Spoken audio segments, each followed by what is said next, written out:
Hello. Halt! Oh, it's you. Okay, well, come join me with my fake fireplace here. Did you bring it?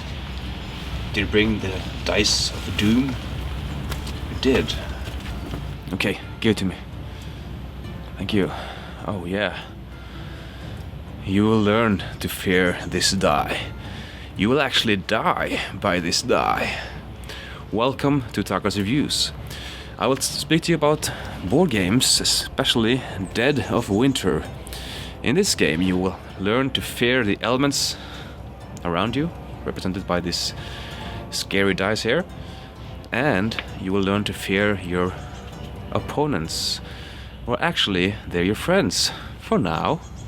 Let's check out Dead of Winter. Dead of Winter is a zombie game. It's a game about zombies. So some would argue that the game is not about zombies, but well, you have a ton of these figures here, and they will attack you and try to eat you if possible. But still, it is a game about zombies, and still it's a bit more about zombies. So if you highly dislike zombie games, or zombies in general, I still think you should try this game out, because it's more about the psychology, about the players around you, and managing the resources you have, and trying to get away with it as well, because none of you are totally loyal. You see, all players have a secret agenda. Yeah, maybe you are the one who wants to hoard all the food because you're frightened that the other players will eat your food. Yes, your food. Think about it, it's crazy. So of course, you take the food for yourself.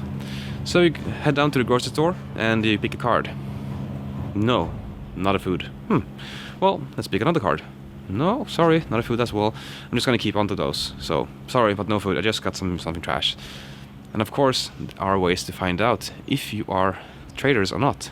Because one of you might actually be a traitor who wants the entire team to crumble and die. Except for you. You will get away with a personal and only victory. But some of you have a secret agenda, as I said, and starts to rain. And that's why everyone is acting suspiciously. You're not telling the whole truth. Do you have food? No, I don't have food. But still, you're not a traitor. And a traitor might also have the same goal as you and just hoard the food and drive the morale to zero. And this is the core of the game. This is what makes the game interesting. This total psychology of what can I get away with, and what are they trying to get away with, and is anyone a traitor of them? Because there's not always a traitor. It might be a traitor involved. And still, with no traitor, can you still achieve the goal and win the game as a team? And actually, some of you might win, and some of you won't win. And yeah, this is what makes this game good. I would really like a real fireplace, but everything costs, you know, and if you want to support me, please check out patreon.com/Tacras and see how you can support me then. Also, another way to do it is to comment on my videos and make suggestions, or just comment on what you think about these reviews, and that will really help out a lot. This game is a crossroads game, and they come with these cards, crossroads cards. You see the crossroads? So when you get to this card, you're represented by a storyline and two options normally, and the options gives you rewards or penalties, or sometimes nothing. And there are two ways to approach these cards. One is, okay, option one, add 3 food and roll twice the scary dice and see what happens, or do nothing. If that is the approach you do, please don't play this game. It's flat, it's boring, it's nothing. You have to get into this game and read the flavor text to really enjoy this game, in my opinion. Because if you just skip this and go to the options, then there's nothing left here. It's just do whatever and yeah, get a token, play a Euro game. Not this game. This is a themed game, and the theme is very important. So the other approach is, the filthy woman looks at you in confused silence. Her hair is tangled as a rat's nest, and grime covers her arms, legs and face. Lady, are you okay? You ask. A plastic meat and stuff bag hangs by her side, bulging with looks like canned food.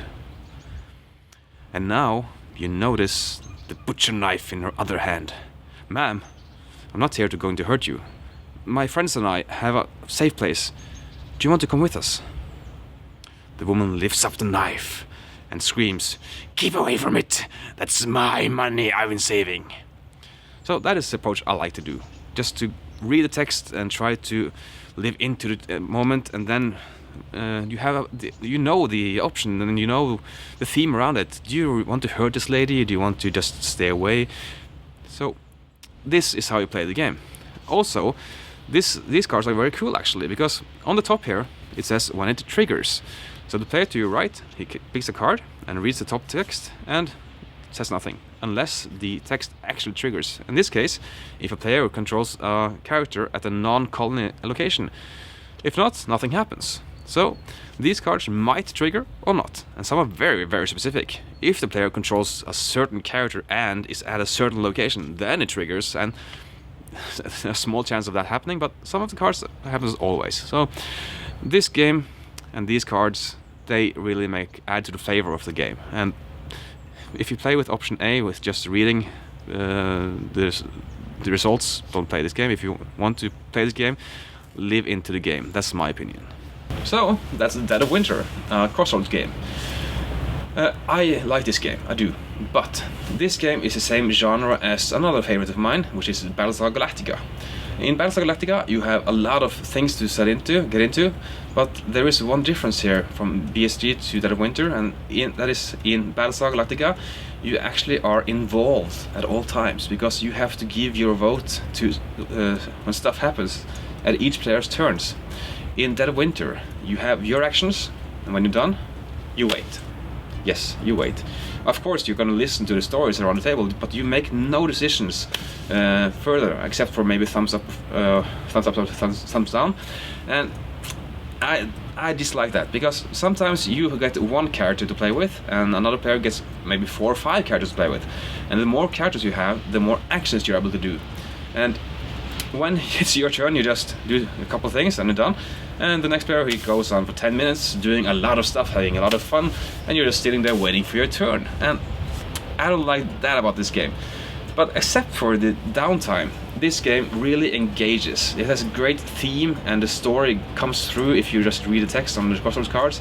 And you always have the suspicion of other characters or other people. What are they really trying to do? Are they helping us, or are they actually a traitor? And I love that about this game. So it's definitely a recommendation, Dead of Winter, but it takes a bit too long for what it is. Because the game comes with 3 modes. It's a short, medium and long game. And when the short game takes 2 hours to play, imagine medium and long game really drags on.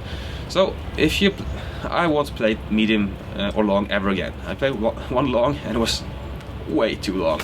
I just waited for the game to be over, and the short game gives you exactly the same feeling. I don't see the need to play a long game at all. So this game is a good recommendation, but it takes a bit of time to play. But if you like zombies, wow, just go for it, because it really stands on its own feet, and it gives a good experience and a good playtime for what it is. Okay, that was Dead of Winter, and thank you for watching this episode of Talkers Reviews. I hope I'll see you again in the next episode, and until then, wow, the sun came up. See ya. Thanks so much for watching the Dice Tower videos. Find more great videos and reviews, as well as our top-rated audio podcast at Dicetower.com. You can also find other great shows at Dicetowernetwork.com. I'm Eric Summerer, and you've been watching The Dice Tower. The Dice Tower is sponsored by Cool Stuff Inc., where you can find great games for great prices. Cool stuff in stock. Check them out at CoolStuffInc.com.